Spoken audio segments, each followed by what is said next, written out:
Olá pessoal, tudo bem? Sejam muito bem-vindos ao nosso canal Palavra Viva. Hoje eu compartilho com você um culto maravilhoso apresentado pelo pastor Irã, um grande homem de Deus, pregação maravilhosa. Bom, olha, e o que você vai fazer agora? Você vai curtir esse vídeo, vai dar uma curtida aí, tá bom? Dá um joinha, não passe para frente antes de dar o joinha, agora, tá bom? Dá um joinha para que o YouTube entenda que o conteúdo é relevante e compartilhe com mais pessoas. Esse conteúdo precisa chegar a muitos corações. E outra coisa, não saia desse vídeo antes de colocar um comentário aí no, tá? Aí no vídeo aí, tá bom? Coloca aí aleluia, glória a Deus, amém, maravilha, põe qualquer palavra aí, tá? Não deixe de colocar seu comentário aqui nesse vídeo, porque isso é muito importante, tá bom? E outra, se você não é inscrito nesse canal, se inscreva e compartilhe esse conteúdo com o seu pessoal aí, tá bom? Vai ser benção para todos.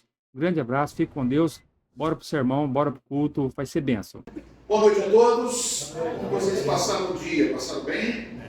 Um dia de atividades. Se você olhar para mim, você vai perceber que o meu dia foi muito bom, né? Você está vendo meu rostinho vermelho aqui, foi um dia de curtição. Quem olhar assim, o pastor curtiu pra caramba hoje, não? Hoje nós tivemos um dia de confraternização. Nós Oremos estava junto. Tivemos um dia em que os líderes que estamos, todos, temos vários líderes que estão aqui. A missão preparou um momento especial e o camarada aqui esqueceu alguém pode pensar que eu fui para a praia e voltei, né? Mas a praia está bastante longe daqui. Mas eu não passei o protetor solar e eu fico vermelho muito rápido. E hoje tivemos um momento juntos, foi de confraternização.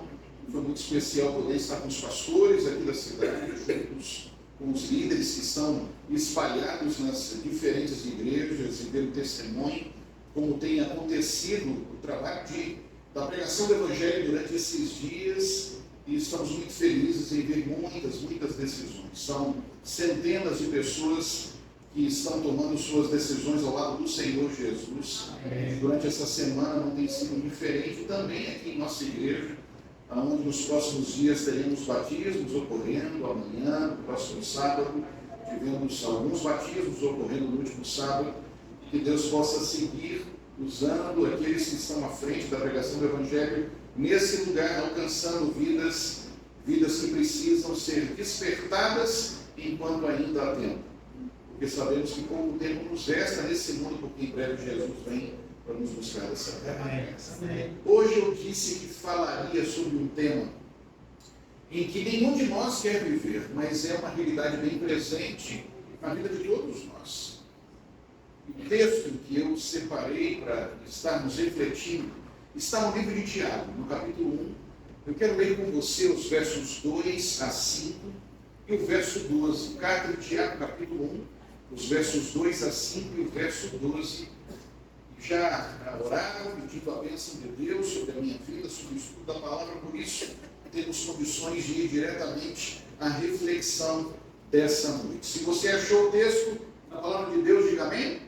Amém. Vamos lá, Tiago capítulo 1, os versos 2 a 5, está lá no finalzinho da Bíblia, últimas cartas do Novo Testamento. A palavra de Deus ela diz assim, olha, preste atenção naquilo que Tiago diz aqui. Ele fala assim, meus irmãos, tenham por motivo de grande alegria o fato de passarem por várias provações, sabendo que a provação da fé que vocês têm produz perseverança. Ora, a perseverança deve ter ação completa, para que vocês sejam perfeitos e íntegros, sem que lhes falte nada. Se, porém, algum de vocês necessita de sabedoria, peça a Deus, que a todos dá com generosidade e sem reprovações, e ela lhe será concedida. Verso 12. Bem-aventurado é aquele que suporta com perseverança a aprovação, porque depois de ter sido aprovado, receberá a coroa da vida, a qual o Senhor prometeu àqueles que o amam. Não sei se você se concentrou nas palavras de Tiago aqui.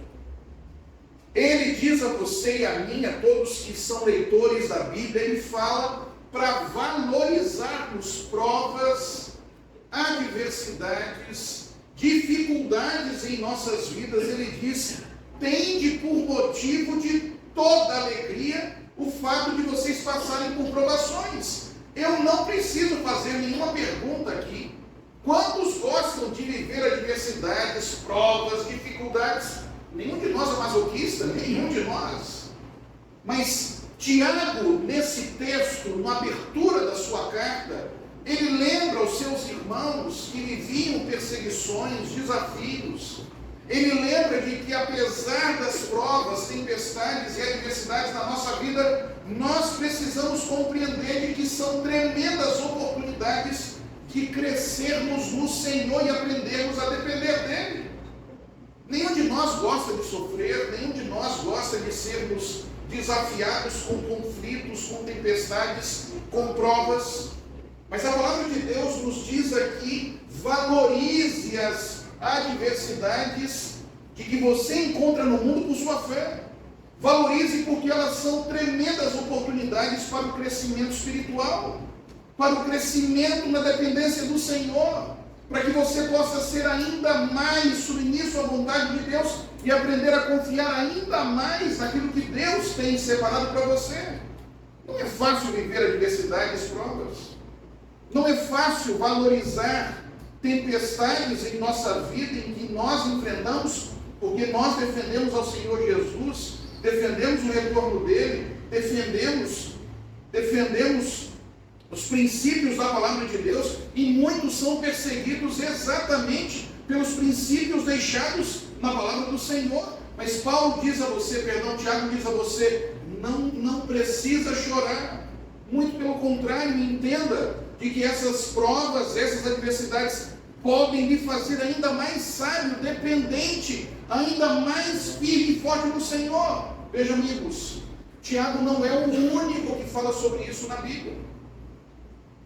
O próprio apóstolo Paulo, ele diz as mesmas coisas. Se você for na segunda carta aos Coríntios, lá no capítulo 12, nós temos um texto em que Paulo relembra essas mesmas palavras de Tiago, nos versos 9 e 10. Segunda carta aos Coríntios, o capítulo 12, os versos 9 e 10, o próprio apóstolo Paulo dá um testemunho da sua vida, quando ele diz assim, preste atenção, 2 Coríntios 12, versos 9 e 10.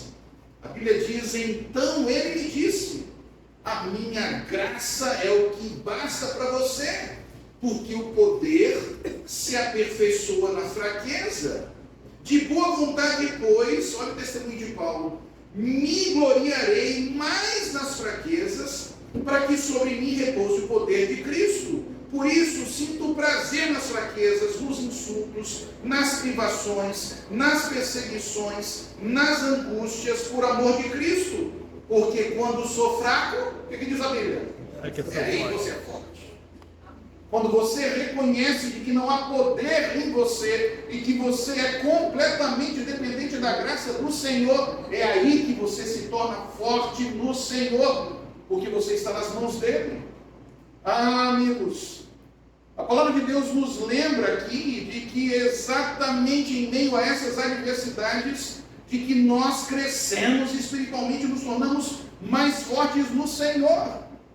Sabe, eu quero dizer para você, muitos de nós cremos que se fazemos parte do povo de Deus, se somos guardadores dos mandamentos do Senhor, se estamos aguardando a vinda de Jesus nesse mundo, muitos têm a visão e a ideia de que problemas, tempestades, provações, adversidades estarão isentos do nosso caminho. Nós viveremos apenas flores e maravilhas.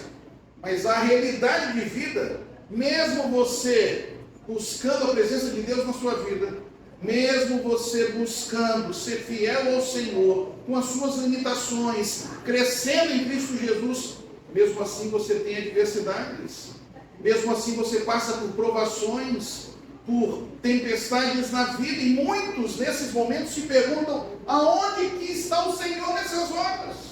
Se Deus é bom, por que é que eu estou passando por isso? Se Deus é amoroso, por que eu estou passando por essas provas? Se Deus é perfeito, por que Ele está deixando eu viver essa adversidade na minha vida? Dizer algo a você nessa noite. Escute bem o que eu vou dizer. Deus não prometeu para você que com esse mundo de pecado, você teria um mundo de rosas e maravilhas. Ele não prometeu isso para você.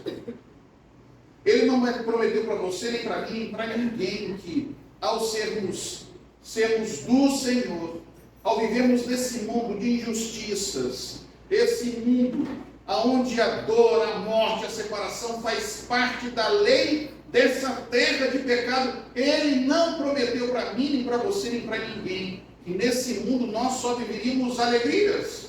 Ele prometeu sim, que em meio às adversidades, às provas e dificuldades que poderíamos enfrentar, Ele nunca lhe deixaria sozinho. Ele nunca lhe deixaria desamparado. Ele nunca lhe deixaria distante das mãos da graça e da bênção dele. Você lembra do Salmo 23? O rei Davi, ele tinha consciência disso. Porque quando ele escreveu o Salmo 23, que é um salmo tremendamente conhecido, no verso 4, Davi diz assim: ainda que eu ande pelo vale da sombra e da morte, o que ele diz? Não temerei mal nenhum. E por quê? Porque tu estás comigo. Porque o Senhor não me desampara.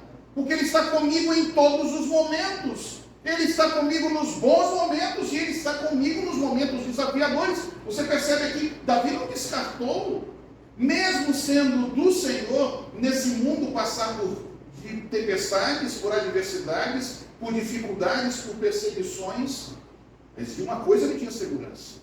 Em meio aos momentos difíceis em que ele poderia e certamente viveria em sua vida, ele não precisaria temer, porque o seu Senhor nunca o desampararia. E nessa noite eu quero lembrar a você, amigo, Deus não lhe desampara porque você é o alvo de que Ele tem nesse mundo para poder salvar e levar para viver com Ele. Eu não sei quais são os seus problemas. Eu não sei quais são as suas adversidades. Eu não sei quais são as suas lutas. Eu quero lembrar a você, Jesus não passa por alto nenhuma das nossas lágrimas.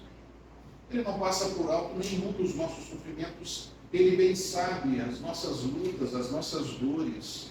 Ele bem sabe as dificuldades que enfrentamos e muitos de nós, muitas vezes, entendemos ou compreendemos as adversidades da vida de uma forma equivocada, pensando exatamente assim: se eu estou vivendo adversidades na minha vida nesse momento, é porque de alguma maneira eu estou sendo infiel a Deus.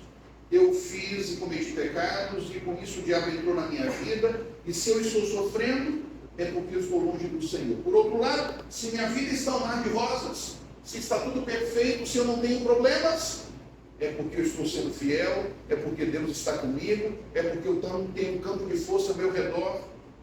Deixa eu lembrar para você, não existe regra para isso, amigos. A ausência de dificuldades não quer dizer de que você é perfeito, de que está tudo bem na sua vida. E dificuldades, provas e tempestades não quer dizer de que você está longe das mãs de Deus, está em pecado, não existe um contexto de uma regra. Veja, quando nós lemos o texto da palavra de Deus, não precisamente, eu vou citar, quando nós vamos a Mateus no capítulo 8, conta ali da tempestade no mar. Aqueles discípulos eram acostumados a viver em tempestades no mar. Pelo menos 7 deles eram pescadores. Existem muitas tempestades no mar da Galileia. Ele é um lago, mas é um lago muito grande. As tempestades são comuns no lago de Tiberíades, que é o mar da Galileia. Mas a tempestade que fala em Mateus capítulo 8 era maior que isso. Eles nunca tinham visto uma tempestade dessa maneira. E a palavra de Deus diz que eles começaram a se exaltar e começaram a gritar e começaram a crer de que a morte chegaria, porque a morte estava diante dos olhos deles. Eles pensavam que queriam morrer. E eu pergunto a vocês, onde estava Cristo Jesus em meio àquela tempestade? A palavra de Deus diz que Jesus estava exatamente aonde em meio à tempestade? No barco, junto com eles, intimamente ligado a eles.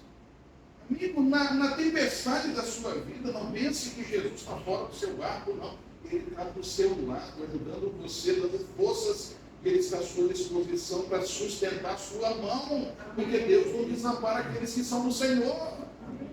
Deus não desampara, Deus não tem prazer no sofrimento. E sabe, amigos, muitos de nós temos uma ideia equivocada de que fé em Deus é uma mulher que a gente coloca no pescoço, e pelo fato de ter fé em Deus, eu tenho um campo de força ao meu redor que nada vai me acontecer. Amigo, fé em Deus não é nada disso. Fé em Deus não é um campo de força que tem ao meu redor e que nenhum mal, nenhuma dificuldade, nenhum problema vai me acontecer. Fé em Deus não é isso. Sabe o que é fé? Sabe o que é fé em Deus? É você estar vivendo uma provação, adversidades, dificuldades na sua vida, o que você não escolheu. Talvez muitas delas, porque você tem sido e tem buscado ser fiel ao Senhor, e muitas vezes provas e adversidades em que você nem tem ideia por quê, nem para quê, e nem consegue ver a luz do fim do túnel, não sabe, não está entendendo nada. Olha ao teu redor e não tem resposta. Sabe o que é fé em Deus? É em meio a essas dificuldades, em meio a essas provações, mesmo sem ter respostas, ter a capacidade de poder dizer: Senhor, não estou entendendo nada, estou sofrendo, não está fácil, está doído, mas apesar de tudo isso, eu sei que Jesus segue sendo o comandante da minha vida. Amém. Eu sei que Jesus segue guiando e cuidando de mim, apesar de eu não entender e saber de tudo que está ao meu redor. Isso é fé. Isso é fé. Sabe, amigos, Tiago e Paulo não foram os únicos que falaram sobre isso. Se você vai a Mateus, no capítulo 5, os versos 10 a 12, o próprio Jesus já nos disse que seria assim para os filhos do Senhor. Ele não prometeu de que esse mundo seria fácil. O próprio Senhor Jesus, se você vai a Mateus, no capítulo 5, dos versos 10 aos versos 12, Jesus diz assim, bem-aventurados os perseguidos por causa da justiça, porque deles é o reino dos céus. Ele diz mais: bem-aventurados sois vós, quando por minha causa vos injuriarem, vos perseguirem, e mentindo disserem todo mal contra vós. O que Jesus fala no verso 12? O que Jesus fala no verso 12? Ele diz assim: regozijai-vos e exultai, porque é grande o vosso galardão nos céus, porque assim perseguiram os profetas que vieram antes de vós.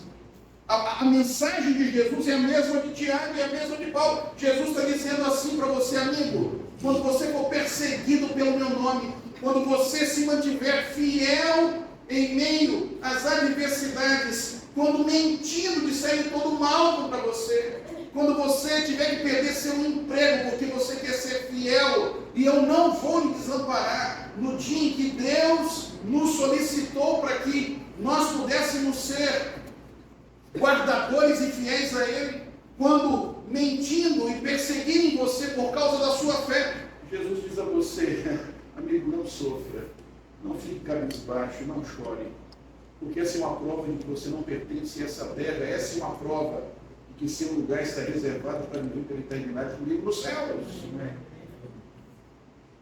Jesus fala de alegria mesmo em meio às provações.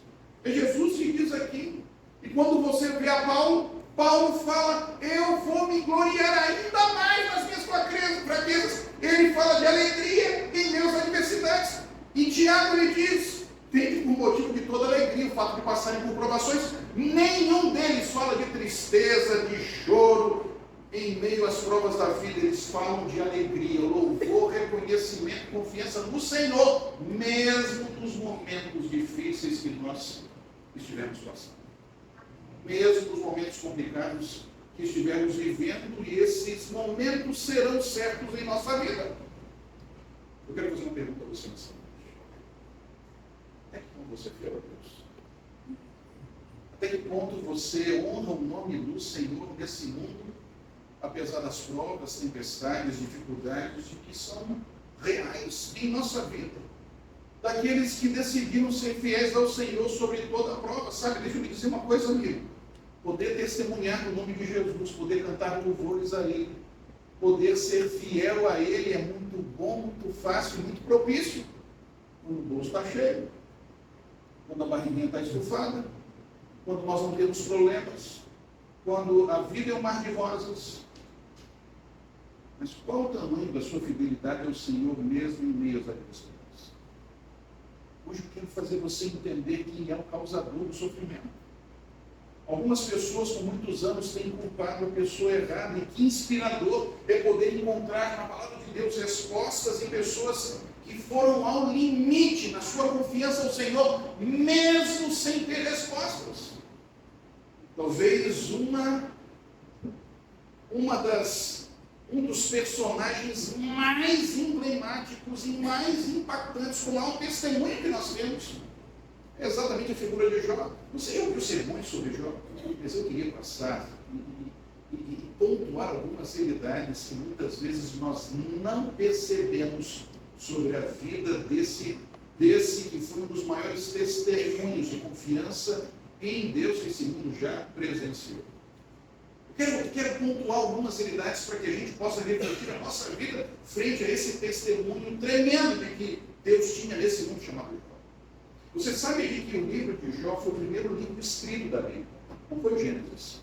O Gênesis conta a origem da terra, a origem de todas as coisas. Mas o primeiro livro escrito da Bíblia foi o livro de Jó. Quem o escreveu foi Moisés, no tempo em que ele estava em Midian, longe já, no deserto, longe, na verdade, longe de Faraó. E naqueles 40 primeiros anos, na verdade, os 40 segundos anos, né? Porque ele viveu 40 anos, depois dos 40 aos 80, ele foi para a terra de Midian. E lá Deus revelou a história de Jó para Moisés, para que a vida de Jó e essa mensagem pudesse servir como bálsamo, como testemunho, como confiança para o povo de Israel que ainda sofria nas mãos de Faraó. E o que me chama a atenção é que no primeiro verso, inspirado e revelado por Deus, a palavra de Deus diz assim: havia um homem na terra de Uz, cujo nome era Jó. A Bíblia dá quatro características e reconhece esse nome. Era um homem íntegro, reto, temente a Deus, e um homem que se desviava do mal. Eu não sei se você percebe quando você lê o capítulo 1 e o início do capítulo 2 do livro de Jó, que a Bíblia ela é redundante ao querer enfatizar quem era Jó. Jó provavelmente viveu no período de Abraão. Ele era considerado o homem mais rico, diz que o homem mais rico do Oriente, provavelmente era o homem mais rico do mundo inteiro. E se você for no verso 8 do capítulo 1, você vai ver que a Bíblia fala as mesmas coisas que disse no verso 8, diz de novo. Perdão, que disse no verso 1, diz de novo no verso 8. Reiterando para o leitor quem era Jó. E a Bíblia mais uma vez lembra e diz de quem era Jó. Um homem íntegro, um homem reto, um homem temente a Deus, um homem que se desviava do mal. E se você for no verso 3 do capítulo 2, mais uma vez a Bíblia vai colocar na sua mente e fazer você lembrar quem ele era. Porque nós sabemos o que Jó sofreu e talvez alguém pode pensar, esse Jó não era tão íntegro não, porque olha o que sofreu. Mas a Bíblia, por 3 momentos, a Bíblia reitera e quer colocar na nossa mente quem é esse homem, um homem íntegro, reto, temente a Deus, um homem que se desviava do mal. E existe um testemunho a mais sobre esse homem. Num concílio feito no céu, o texto bíblico diz isso. Os filhos de Deus foram reunidos. E eu não sei se o diabo foi convidado, mas ele é muito enxerido, ele apareceu por lá. Sabe o que chama atenção? Não foi o diabo que tocou o nome de Jó. Foi Deus que tocou o nome de Jó para o diabo. E por que ele fez isso? Porque o diabo havia jogado para o universo inteiro uma dúvida de que as criaturas de Deus não poderiam ser plenamente felizes sendo fiéis aos mandamentos do Senhor. Quando o diabo aparece ali, Deus faz uma pergunta, e o diabo entendeu por que Deus fez aquela pergunta. Deus fez assim: você observou meu servo Jó? E diz mais o Senhor, ele diz assim: porque na terra não tem ninguém semelhante a Jó. Ele é o maior testemunho que eu tenho de todos na terra, em verdade. Jó, a figura de Jó, a vida de Jó, o testemunho de Jó, jogava por terra toda a teoria maligna do inimigo. E o diabo agora reage dizendo o seguinte: mas é lógico que ele vai ser fiel. É lógico que ele vai ser fiel ao Senhor, porque o Senhor tem prosperado tudo que o Senhor bota nas mãos dele. Tudo que ele tem, Jó tinha conquistado riqueza, respeito, reconhecimento. Tudo que um homem sonharia, almejar, alcançar, já tinha alcançado. Filhos e filhas, mas o diabo jogou uma dúvida dizendo que Jó não é fiel. Não é fiel ao Senhor por princípios. Ele é fiel por benefícios. Tira tudo que ele tem, tira ele se vai ser fiel. Se ele vai ser fiel. Tira tudo quanto ele tem para ver se ele não vai se esquecer do Senhor rapidamente e não vai blasfemar contra ti na tua face. Vê esse tiro que Jó tem. E foi colocada uma dúvida do universo em relação à fidelidade desse homem. Sabe, amigos, quando eu paro para poder ver essa realidade, eu não sei se você lembra, os mais antigos vão lembrar. Tinha um desenho animado antigo, tinha um leão e uma hiena, vamos lembrar. E essa hiena era laboriosa, tudo era ruim, vida, céus, você lembra desse desenho? Tudo era ruim, vida, céus, tudo vai dar. Lip Hard, é isso mesmo. Você já viu gente assim? Já viu gente que reclama de tudo? Coisinhas pequenas estão reclamando, e reclamando, e reclamando. E a vida é uma reclamação só. Amigos, quando eu paro de dizer algo, se as nossas provas, elas estão proporcionais a quão fiel eu sou a Deus ou não, eu vou dizer ao Senhor, obrigado, Senhor, pelos problemas que eu tenho. Porque Jó, que era o maior testemunho que Deus tinha nesse mundo, sofreu o que sofreu. Se nós vamos entender por méritos, Senhor, obrigado pela tua graça. Porque ele era a sua maior testemunha nesse mundo, um homem íntegro, reto, temente a Deus, e que se desviava do mal. E sofreu o que sofreu, os meus problemas eu não tenho direito de reclamar ao Senhor. Será que você tem direito de reclamar ao Senhor pelas adversidades que você tem enfrentado? Será que a tua vida pode ser uma vida de lamúrio? A palavra de Deus nos diz: em tudo dá graças, porque é tudo pela graça do Senhor, meu amigo. E em tudo dá graças, porque essa é a vontade de Deus. Deus é gracioso conosco. E você conhece a história. Deus permite o diabo fazer e tentar colocar à prova aquilo que estava acontecendo. E na eternidade Deus vai revelar mais realidades, e o diabo saiu dali correndo. Mas existem princípios aqui, amigos, que eu queria que vocês vissem. Que às vezes nós não percebemos. Você conhece a história.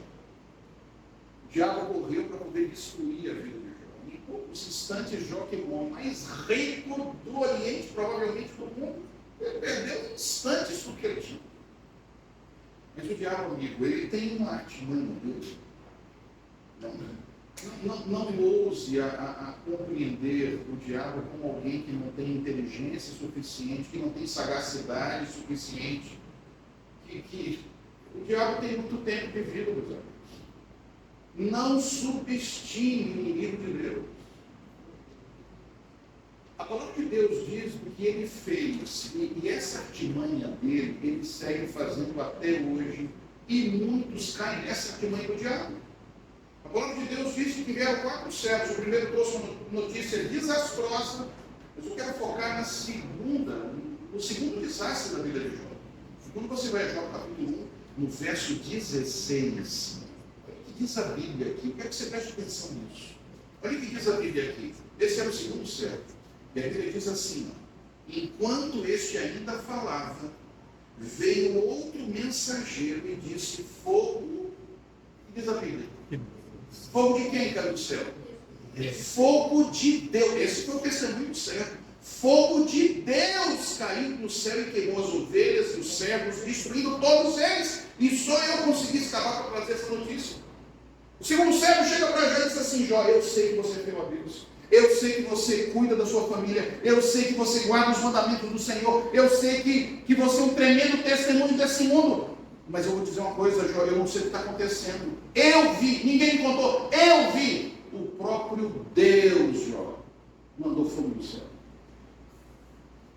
Deus mandou fogo do céu, queimou as ovelhas, queimou tudo. Menos mal, porque eu, como eu sou muito bonzinho, eu escapei de pegar o fogo e eu vim embora. Mas, Jó, eu não sei o que está acontecendo, porque foi Deus que queimou as ovelhas. Mesmo você sendo fiel, mesmo você sendo direito como você é, Deus mandou fogo do céu e queimou tudo que você tinha. Qual seria a sua reação com essa notícia? Sendo você o mais que Deus tem nesse mundo. Ah, é, Senhor, eu sou um mau testemunho, eu tenho sido fiel, eu tenho guardado os mandamentos, eu tenho sido fiel no meu testemunho, nos dízimos, nas ofertas, né? E é assim que o Senhor me responde. Uma vez você teve essa reação com o Senhor, eu pergunto a você, foi Deus que mandou fogo do céu, sim ou não? Foi Deus que mandou fogo do céu, sim ou não? Não. Foi ou não foi? Não. A Bíblia diz que foi. Mas foi Deus ou não foi? Não. Não foi Deus que mandou fogo do céu, logicamente. O fogo era de quem? Do diabo. Você percebe como é que o diabo faz as coisas? O diabo, ele é PhD, ele engana-me. Ele faz com que as coisas sejam tão perfeitas para que você pense que é o próprio Deus que está te perseguindo. Que é o próprio Deus que está lá do céu sentado numa nuvem, mandando raios sobre a tua cabeça. Hoje é o dia do Irã. Vamos ver até onde ele vai. Vamos lá. Raio na cabeça dele hoje. Meu camarada, quero ver onde você vai. E raio na cabeça dele. Você já viu esse meme, ou esse estereótipo do Senhor, Deus mandando raio lá na cabeça de quem ele quer? O diabo quer que você entenda Deus exatamente dessa maneira. A palavra de Deus diz que o testemunho do servo foi fogo de Deus cair do céu. Meus amigos, o fogo não era de Deus. O diabo queria que Jó pensasse que, apesar da fidelidade dele, era Deus que estava sendo injusto, infiel, e que estava perseguindo diretamente a ele. Deixa eu dizer uma coisa para você. Deus não tem prazer no sofrimento humano. Deus não tem prazer nas suas lágrimas, meu amigo. Se nós que somos falhos, pecadores, imperfeitos, não temos prazer no sofrimento dos nossos filhos, quanto mais o Senhor, que não há como mensurar o amor de Deus por você, do que nosso amor falho e limitado e pecaminoso em relação àquilo que temos desse mundo. Só que sabe o que me chama a atenção? Apesar do que a mensagem que veio para Jó era de que era Deus que estava mandando fogo do céu. E Jó entendeu de que era Deus. Mas a maior ancetada da vida de Jó estava por vir. Eu nunca me esqueço quando minha esposa ficou grávida pela primeira vez. Foi lá em Curitiba. Eu me lembro que eu trabalhava na associação Sul Espírito Sul, Paranaense, e quando saiu o resultado de que ela estava grávida, eu não me importei se o presidente estava em reunião e quem estava em reunião. Eu fui com o microfone daquela associação e não sei para todo mundo. Eu queria que todo mundo soubesse que nós estávamos grávidos. Eu me lembro que a gente viu o bebezinho com 140 por hora no batimento cardíaco, na festa. Mas com 10 semanas, minha esposa teve um pequeno sangramento. Descobrimos um descolamento do saco gestacional. Ela teve que ficar em casa, sem poder praticamente se levantar, ir ao banheiro, voltando, tomando remédio. Quando nós voltamos ao médico, a gente viu que aquele feijãozinho pequenininho havia se desenvolvido, já não tinha mais batimento cardíaco. Quanto minha esposa e eu choramos naquele fim de semana, por um neném que nós nem chegamos a colocar no colo, por um neném que nós nem chegamos a ouvir o choro. O que será a dor de perder um filho?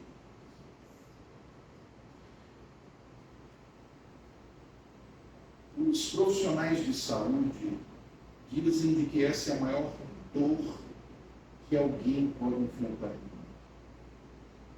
Não existe maior dor do que ter que enterrar seu próprio filho. Eu viajo por aí, já vi algumas vezes em placas de caminhão.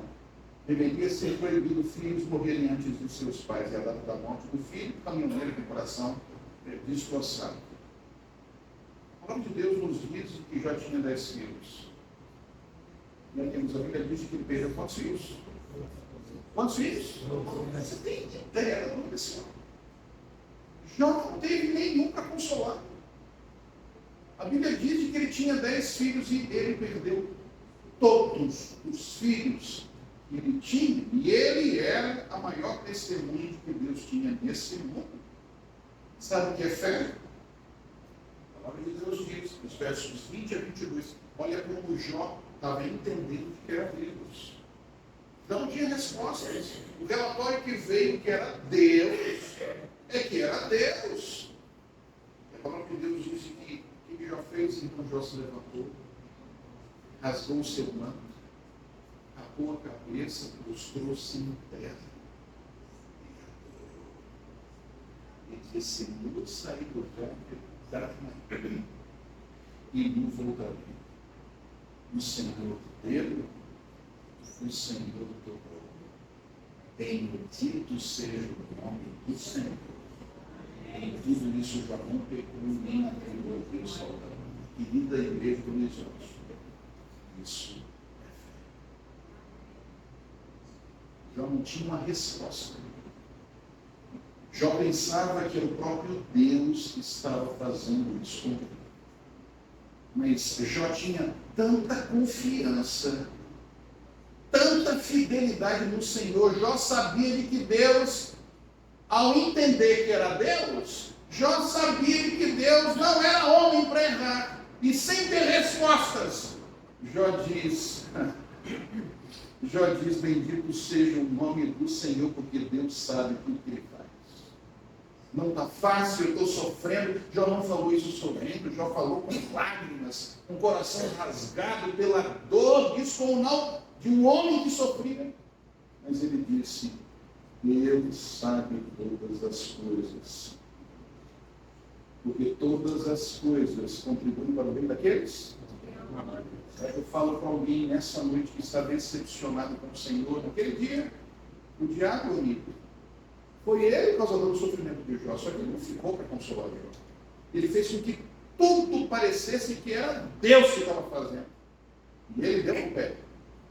Mas quem estava ali para poder atender os sofrimentos, as dores, era o Senhor que nunca nos abandonou. Será que eu falo para alguém nessa noite que está decepcionado com a pessoa errada? Será que eu falo para alguém nessa noite que tem culpado a Deus por anos, que tem colocado Deus no lugar errado e tem culpado a Deus por algo que Deus não fez na sua vida, e o inimigo é quem vem, conforme a palavra de Deus lá em São João 10:10, ele vem para matar, vem para roubar, e Jesus diz: eu vim para que tenham vida, e vida de que forma? Em abundância. Será que eu falo para alguém que segue decepcionado com o Senhor? Amigos, a palavra de Deus nos lembra de que a fidelidade desse homem era tal, de que depois, quando o diabo percebeu de que não conseguiria fazer ele blasfemar contra Deus, o corpo dele é coberto de chagas dolorosas. A mulher dele diz assim: faz justiça, deixa eu ver pelo menos um momento justo. Amaldiçoa esse Deus, homem, e morre. E os amigos de Jó, questionando a vida dele, sabe o que ele disse? A fidelidade desse homem era tal perante Deus. No capítulo 13 do livro de Jó, no verso 15, ele diz assim: ainda que ele me mate, é nele que eu vou esperar. Ele pode tirar minha vida, mas é nele que eu espero, é nele que está depositada a minha confiança, é nele que eu confio. Isso é fé. Será que eu falo para alguém nessa noite que precisa renovar a sua confiança no Senhor?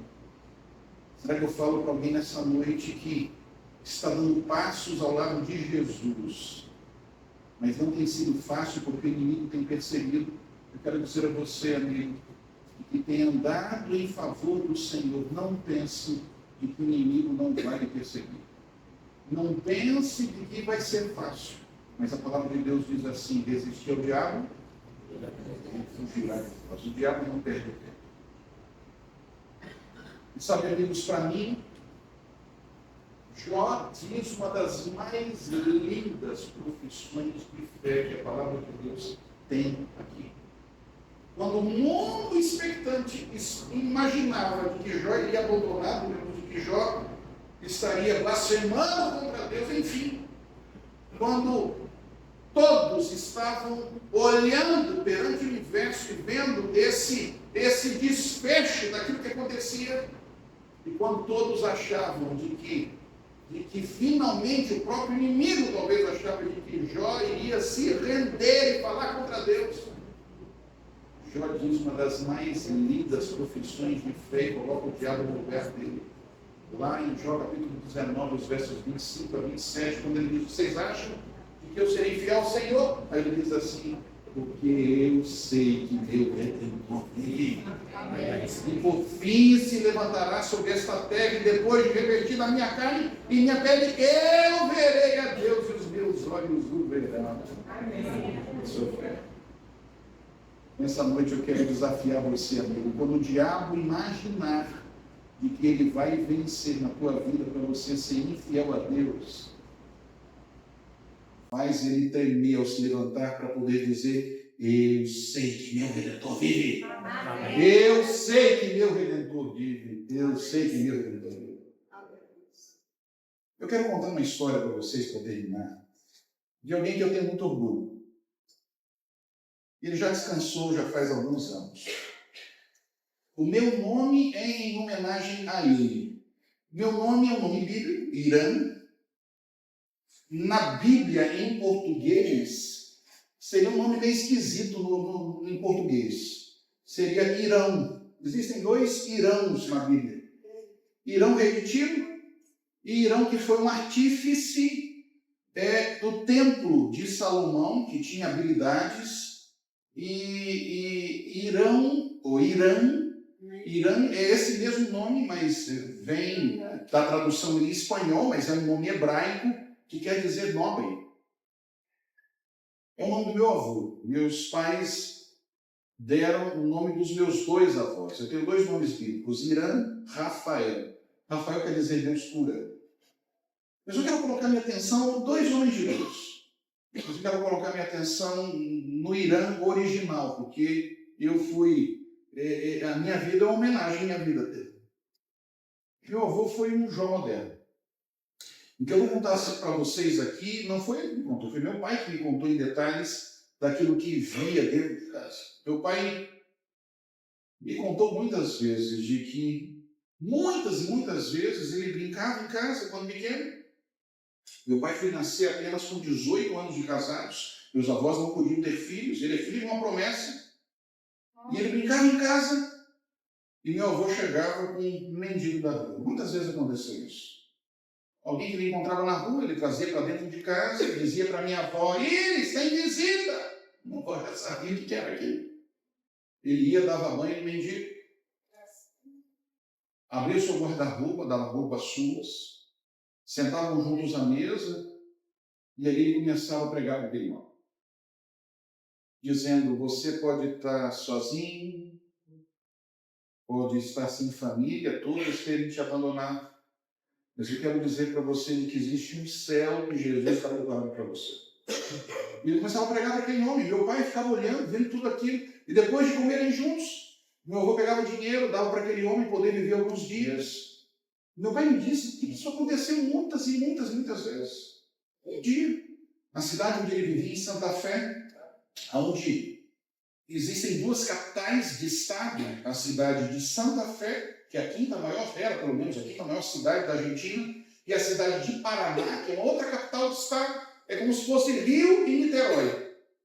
Logicamente, não desse tamanho das duas cidades, mas tem uma ponte, que também não é do tamanho da ponte de Niterói, mas hoje é uma ponte que divide. Na realidade, tem um túnel que bate por debaixo da água, na verdade. Naquela época era uma balsa que separava essas duas cidades. Um dia, ele estava cruzando a balsa por um negócio que ele tinha que fazer na cidade de Paraná, e ele viu uma senhora, chorava a senhora, uma criancinha de colo e outra pequenininha, as três choravam, e aquilo perdeu o coração dele. Ele se aproxima da senhora e diz: o que está acontecendo? Eu posso ajudar a senhora? Por que a senhora está chorando? E a mulher foi rude com ele. Disse: me deixe em paz, porque eu estou vivendo, ninguém pode fazer nada. Mas minha senhora, eu sou casado, eu não quero nem mal para a senhora. O que eu posso fazer por você? Eu posso te ajudar? E ela foi rude mais uma vez e ele insiste. Ela disse: eu não sei porque eu vou te contar isso, porque ninguém pode fazer nada por mim. E ela começou a dizer para ele: quem dera se eu estivesse chorando pelo motivo das minhas crianças. Elas estão chorando porque eu não dei comida para elas hoje. Mas o pai delas acabou de ser preso. Devia para um monte de gente. Tomaram tudo que a gente tinha. Tomaram tudo. Tomaram a casa, tomaram as coisas nossas. Ele está preso. E o último dinheiro que me sobrou, eu queria fugir para o outro lado do mundo. Eu só estou conseguindo atravessar a balsa para o outro lado. Estou saindo de Santa Fé. Eu estou desesperado porque eu vou chegar do outro lado e eu não tenho para onde ir. Quem dera se eu estivesse chorando porque não tenho comida. Eu não sou mulher da rua, eu não tenho para onde ir. Eu não tenho ninguém que pode me ajudar. O pai me conta que naquele dia, meu avô chega em casa e diz assim: filho, eu queria que você saísse do seu quarto por um tempo. Mas por quê, pai? Ah, filho, eu encontrei uma família que não tem para onde ir. Não tem ninguém por eles. Mas eu preciso que você saia do seu quarto é enorme. Você vai para um outro cômodo, para que eles possam vir para cá e passar um tempo conosco. Meu pai me conta que ele teve que sair do quarto dele. A família veio para a casa dele. Meu avô foi até a prisão, pagou fiança do homem que estava preso, trouxe para dentro de casa. E por 3 meses cuidou dessa família como se fossem seus próprios filhos. Até que eles conseguiram respirar, conseguiram se recobrar e conseguiram tocar a vida. Pastor, você está contando essa história? Eu digo que meu avô foi um João moderno nesses dias. Um dia, um amigo dele pediu para ele ser fiador. Meu avô tinha bastante recursos, tinha uma linda casa, um dos melhores bairros de Santa Fé. Eu pude conhecer essa casa quando eu tinha 20 anos de idade. Era uma casa que de uma rua a outra, era muito grande a casa. Tinha caminhões, onde ele tinha trabalhava com caminhões, como transportista, tinha recursos, tinha uma estabilidade, era o primeiro ancião da Igreja Central de Santa Fé. Um dia, um amigo dele pediu: Irã, eu preciso abrir uma empresa. Você tem como ser meu fiador? E como Deus tinha abençoado mais a vida dele, ele pensava de que era a oportunidade de compartilhar com os outros. Ele não se preocupava, confiava em todo mundo. E o valor na época veio para ele poder preencher, e era, eu estou falando, amigos, de 44, 45 anos atrás. O valor era de 80 mil pesos. O valor de que ele estava colocando como fiador. Mas por uma situação, a empresa quebrou. Esse amigo dele. E o sócio desse amigo dele olhou os 80 mil pesos do fiador e disse assim: não vamos conseguir pagar a conta com isso. E como o avô não se preocupou em fechar o documento, escrever, o camarada foi e colocou um zero a mais no documento. E de 80 mil pesos, o valor se transformou em 800 mil euros. Hoje o peso está valendo muita coisa, na época, valeu. Em 2 dias. Em 2 dias. Meu avô com 65 anos de idade, minha avó com 60, que nunca havia trabalhado fora de casa. Os dois estavam na frente de casa, sem ter para onde ir. Tomaram tudo. Tomaram os caminhões, tomaram a casa, tomaram tudo. Meu pai era pastor na Bahia. Eu era recém-nascido. Quando meu avô estava em casa, ia na festa. Normalmente, no pôr do sol, a gente sempre dizia em casa os versos preferidos. Quando ele estava em casa, quando chegava o momento dele, eu já sabia o verso que ele ia dizer. Um salmo de Davi. Diz assim: fui moço e agora sou velho, mas nunca vi desamparado o justo, nem a sua descendência mendigar o pão. E eu vou sair dali para fazer uma ligação, porque agora era ele quem tinha que morrer. Meu pai é 6.000 quilômetros de distância. Ele liga para um primo dele. E alguns jovens não vão entender o que eu vou falar agora, mas naquela época, as linhas se cruzavam. Está entendendo o que eu estou falando? Ele ligou para um primo e as linhas se cruzaram pelo poder de Deus. E ele contou tudo isso. Fica a linha se cruzar. Ninguém entende hoje da juventude que é a linha se cruzar. Se cruzar.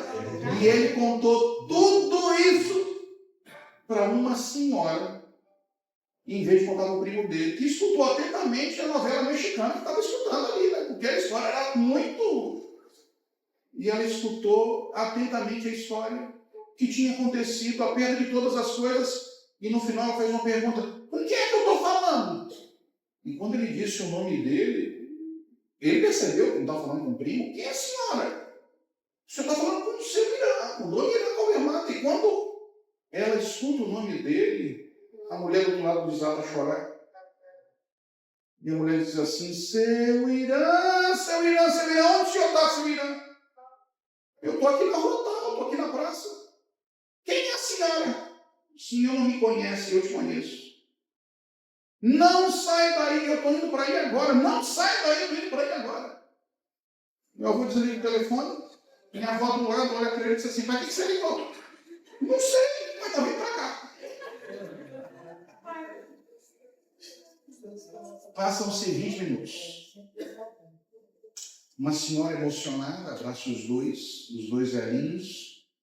Hoje 65, 60 não é mais velhinho, né? São os novos 50, né? Vamos dizer assim. O avô estava aposentado, agora quer começar a viajar, curtir. Abraça os dois.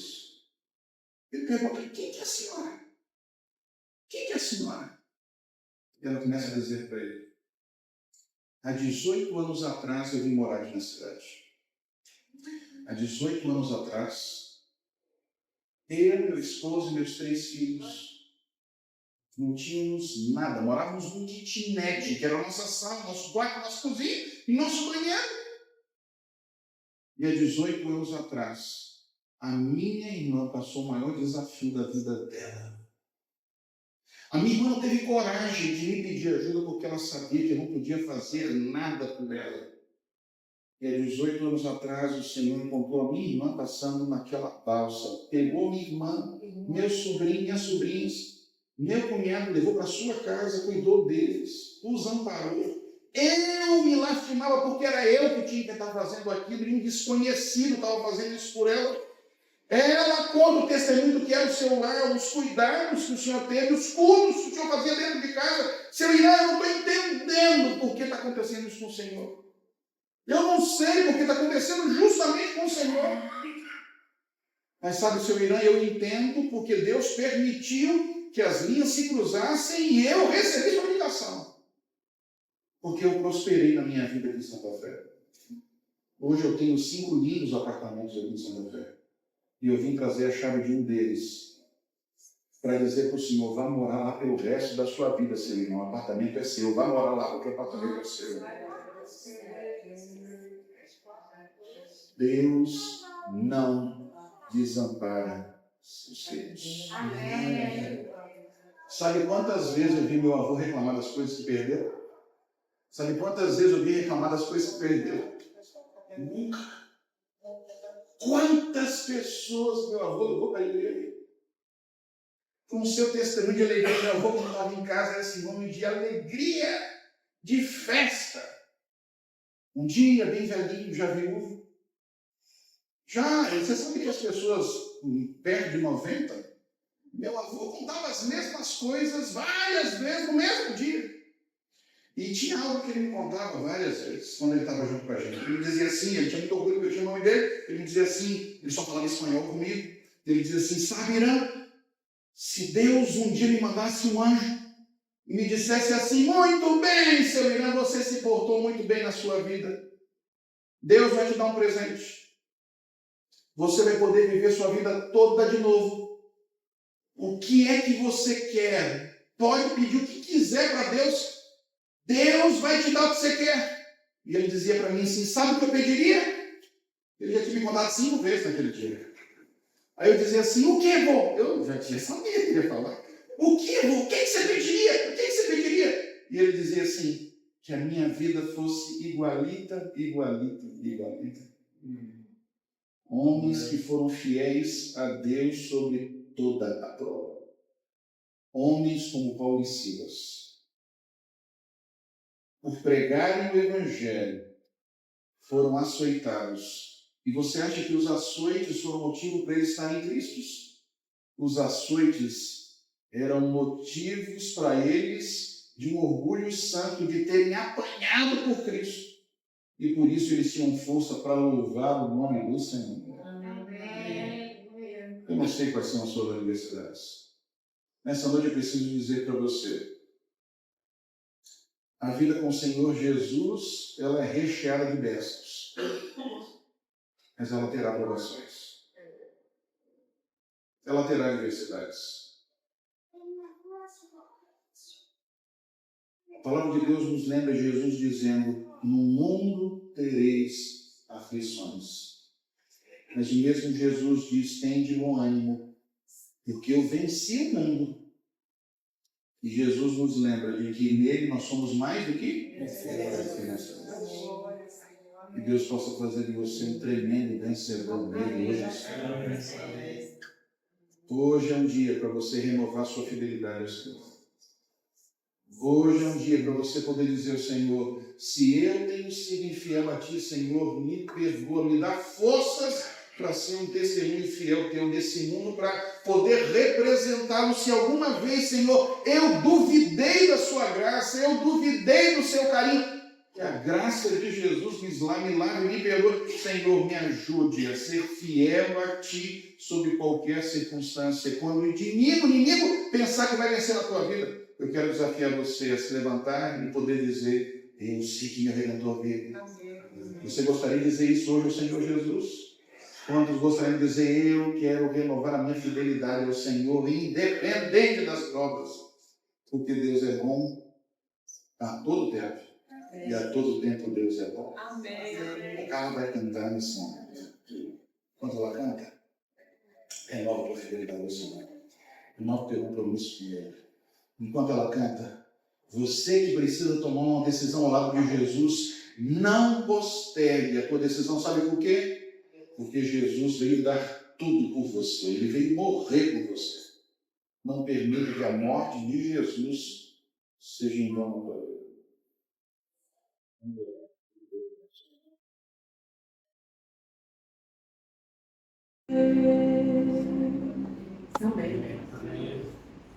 Amém. Deus possa abençoar você logo, muito em breve. A palavra de Deus nos lembra de que Ele enxugará dos nossos olhos toda lágrima. E já não haverá mais morte, pranto, luto, nem dor. Porque a ordem desse mundo vai passar. Estaremos para sempre com o Senhor. Portanto, firmes em Jesus. Firmes em Jesus. É a melhor escolha que você pode ter hoje. Vamos orar? Vamos orar com Deus. Vamos, Pai.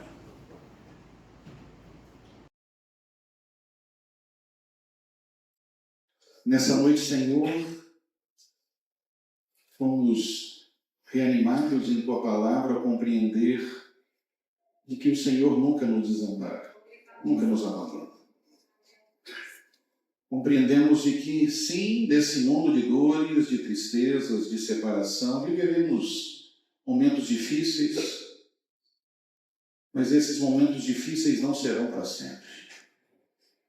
Porque Tu estás, Senhor, sempre ao nosso lado, nos sustentando, nos resguardando, nos dando forças, nos consolando.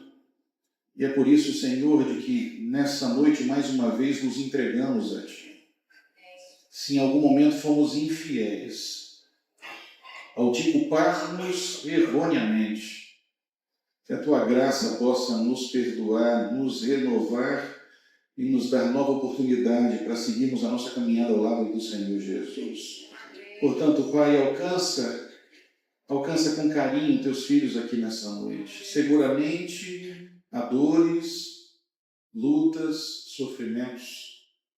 Só Tu sabes, Senhor, o preço das lágrimas de alguns daqueles que aqui estão. Mas, ó Senhor, apesar das dores, nos ajude a sermos felizes em Jesus.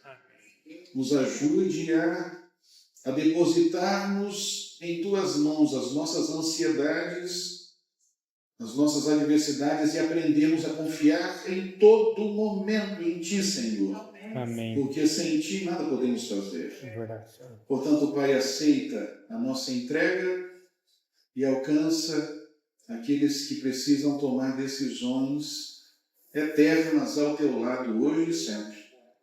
Nós oramos em Jesus. Amém. Amém. Que Deus possa abençoar você. Eu vou cumprimentá-los na saída. Seguramente tem um lanchinho para a gente poder ter esse momento especial. Amanhã eu quero falar até onde vai a graça do Senhor Jesus na tua vida. Eventualmente, em nossa vida nós erramos e erramos feio.